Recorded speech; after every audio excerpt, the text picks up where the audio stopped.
What's going on, guys? Welcome back to another episode of Josh's Review Corner. List week is upon us. We kicked it off by talking about my top 10 songs for 2025 in Christian hip hop. And today we are continuing on in list week by talking about the top 5 EPs that dropped in Christian hip hop. Now, to give a little bit of criteria for my list, firstly, the project actually has to have been released as an EP. I went back and forth on this for a while. Would I include deluxes? Would I not include deluxes? And I've settled on the fact that I think I'm only going to include projects that the artists themselves call EPs. So that's the first component first criteria I want to mention. Secondly, whenever I made my list last year, I had a cutoff date. I think I made my list at the very beginning of December 1st. So if a project came out post December 1st of 2024, then that project is fair game to be included on this EP list. That won't be the case next year because I've waited this far into 2025 for a reason, so that wouldn't happen again. So if any project came out post December 1st, 2024, it can be included on this list. Hint, hint, there's a project on here that did. But with that being said, let's get into my top 5 EPs of 2025. To start it off, at number 5, I have Jon Keith's Butterflies. This was a late addition to the ringer for projects that could be considered on the EP list.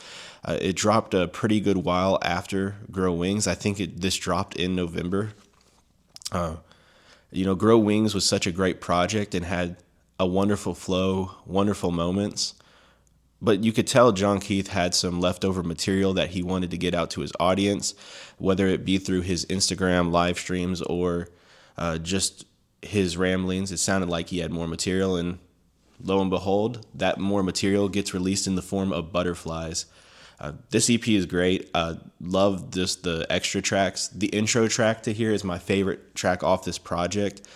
Love the instrumentation. It honestly sounds the most like it should have been in Grow Wings. So if there was a song I had to guess that was the last to be cut, it's probably that intro track. And then you have a bunch of these other great cuts. Now, they don't sound as much like they were supposed to be on the project, more like, hey, I need to add something to this so I can build out enough to have a project to release.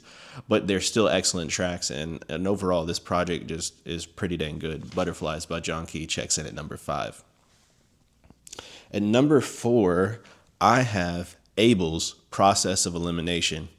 This project was a project that dropped somewhere near the beginning of the year. It's a wonderful boom bap project, and it just sticks to what it knows best. And Aable, what he does best is boom bap. And sure enough, he kills it every single track. The sample usage is amazing. Love how soulful some of these samples get. Love the subject matter that he tackles. Some of these songs just have a very personal attachment to me, and I just love everything that he talks about. And then obviously Aable's always going to come with the bars. I mean, he's never going to be short on that. He's always going to excel in that field. So you get a guy who has amazing bars, great flow, great delivery, mix that with really soulful, heavy sample production. I mean, it's almost impossible to miss. And so Aable's Process of Elimination checks in for me at number 4. At number 3, this is a project that dropped in December of last year. It dropped December 6th. And I'm talking about Triune by Omar, Whippin, and Knoll. This is one of those projects you probably haven't heard about. It probably went incredibly under your radar. But if it has and you haven't heard about it, please go check it out. This is one of the best produced EPs of the entire year. Knoll is the producer. Omar Whippin is the rapper / performer. And man, Austin was in his bag for these beats. I think about the beat for Most High, just that heavy. First off, there's this vocal sample that's playing at the very start, but then it gets into those crazy drums. And then Omar Whippin provides a really good, energetic performance. And that's the thing that you'll notice about Omar Whippin across the majority of this project. And I think it's what I really like about Omar Whippin is that he's kind of just a freestyle type of guy, not in terms of the lyrics and how he performs, but you just hear like how he flows and how he delivers. Like, he just does whatever he wants, and it just sounds great. It makes for some unique and interesting flows we haven't heard before. Also love when Omar talks about Gabe on this track, Most High. Obviously a tribute to Gabe, who's passed away. And I mean, it's just a wonderful song. And you'll notice the theme of this EP is it talks about, obviously, the Trinity, right? It talks about Jesus, the Most High, right? Clay, the Father. And then it talks about Paraclete is the last song, talking about the Holy Spirit, right? So the triune theme going on there. Pretty cool, honestly. And then that song Clay, speaking of Clay, Clay is my favorite track off here. This beat, this beat is just insane. Such a vibey, wavy trap instrumental, and you haven't really heard something like this in the space before. To me personally, I haven't. It's still, even to this a year later, it has a unique sound to it that I love going back to and listening to. And then obviously Omar Whippin bringing his energy. It's a song about creation.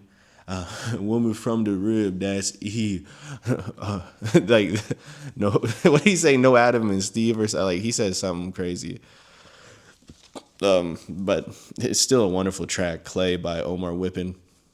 And then it ends off with Paraclete. Paraclete, wonderful track. You think about Caden Jordan is featured on this track, and Caden gives a great hook performance. And then it's just such a smooth outro to the EP. Really dang good project. It lands for me at number 3, Triune by Omar Whippin and Austin Knoll. Now getting to my top 2. Checking in at number 2 is Gavin the Hotrod Punch Edition of BACKROW Hero. This is one of those projects that's not considered a deluxe. It was dropped solely by itself. It wasn't dropped with the rest of BACKROW Hero included. And it's actually branded as an EP, and I'm so glad it was. BACKROW Hero has its fair share of greatness on it, but this project, I feel like, offers a little bit of a different look, especially when you get to that song Florida Boy, the very first song that kicks us off here. This song is in my top 10 songs of the year. It's one of the best jazz rap tracks in Christian hip-hop this year. It might be the best jazz rap track that dropped in Christian hip-hop this past year. Wonderful, beautiful instrumentation. I've mentioned it in the top 10 tracks list, but just the subject matter that he tackles, how he goes about rapping about it, it's just very poetic. It's incredible. But then you have some bangers that are on here. You have the song with Jared Sanders. You have the song with Scooty Wop on here. Just insane track. You also have the song with Jared Sanders on here. Insane track. Just 2 back-to-back bangers. But then you have this final track, Can't Never Could. Guys, when I tell you this song, I mean, this is a song featuring Social Club Misfits, Fern and Marty. Gavin the Hot Rod signed to Apollo, so he naturally has that connection and that ability to be able to get these guys on the project. But my goodness, do they absolutely spaz. First off, this beat is just stupid. It's like very over the top, heavy bass, heavy drums, in your face, a type instrumentation. Definitely something you would work out to without a shadow of a doubt. But then the hook is just like, it's an incredibly catchy hook with can't, never, could, And then Fern comes in, raps really smooth, like the drums and everything cuts out, and it almost goes to I don't know, it just goes into Fern's bag of just soul and just like, oh man, I'm a cool guy, I'm smooth in this joint type deal. And then the drums come back in and he just starts going crazy. Marty comes in and he delivers an amazing performance. I love this bar. Who am I to judge? This ain't court dates. Like this, that's one of my favorite lines of the year. Really good line. And he has plenty of other bars on here too. Speaking of Marty, checking in at number 1 on my list. So that was number 2, Gavin the Hot Rod's Punch Edition of BACKROW Hero. But checking in for number 1 on my list is Marty, Hollywood Hills. Man, this EP is insane. First off, you can't find this EP on streaming platforms from what I know. In fact, I've tried. The reason that you can't is because this is a project that was exclusively released on Even. So if you want to go find this project, you have to go to Even, make an account, and buy this project to be able to listen to it early. But Hollywood Hills is an insane EP. To kick it off, Marty and has been one of the most consistent people in the space this year. There's been a lot of people who have been consistent, but Marty has been one of the most consistent people in the space this year, whether it be through the Apollo Records record label or just his solo endeavors in music, right? With the one, this EP, and plenty of other projects and songs. But to me, the project that was like his masterpiece of the year was this Hollywood Hills EP. Marty brings his standard charisma, flair, the rap Adam Sandler, if you will, just incredibly charismatic. You can't help but love whenever you hear him on a track. It just has a lot of enthusiasm and swag on it. Get into this, kicking off with Vision 2025. This was also on my top 10 songs of the year. It's the very first track on here, and oh my gosh, I can't speak enough about this track. His bars are just hilarious. It's like every single bar is a simile. Every single bar, it just goes crazy. Add on to the fact that Wes P, because also Wes P is the one who produced on this for the entire project, and Wes P's production across the entirety of this project is consistent. It's nothing new to the table. It's sample heavy, soul heavy, boom bap raps, right? But really what makes that genre to me is the sample selection. And to me, the samples that Wes P picked for all these songs are just so insane. Like I think it's the perfect sample selection for a project. So Vision 2025 kicks us off crazy, and then you get into I think it's Used, featuring Jared Sanders. I think that's what the track was named. It's definitely with Jared Sanders. I just don't remember the track title exactly, but I think it was Used. Jared Sanders' performance, insane. I love it when he says, "You just scrubs without the elbow grease." Just talking about just rapping, just having a little bit of braggadocio there. But Marty also delivers a great performance. Love the chop on this. The sample chop is just crazy. I mean, this is one of the best chops on the project, in my opinion. So Used, featuring Jared Sanders, insane. And then another track, there's the song Benny Hinn. First off, that track has probably my favorite. I don't know. I've gone back and forth. Like Vision 2025 is my favorite, and I think it's the best on there. But Benny Hinn was a close second. Like Benny Hinn, insane.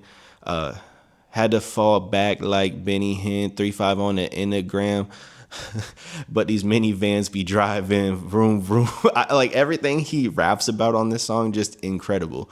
Marty is just showcasing his talent, and not just showcasing his talent. He's really showcasing that, man, he's serious about this rap stuff, and he can rap. Like, he is better than you. I don't know how to say. He's just incredible, man. And so for me, my number one EP of the year is Hollywood Hills by Marty and Wes P. So that's my list, guys. You let me know down in the comment section if there's a project that you think should have been in this top 5. Do you agree with the top 5? Would love to hear your thoughts down in the comment section below. The next list we drop is going to be the top 10 albums of 2025 in Christian hip hop, and I'm really excited for that. That's another one of those tough lists to make, but it has to be made, and so I'm excited to see you guys. Well, I'll see you on the next one, guys. Peace out.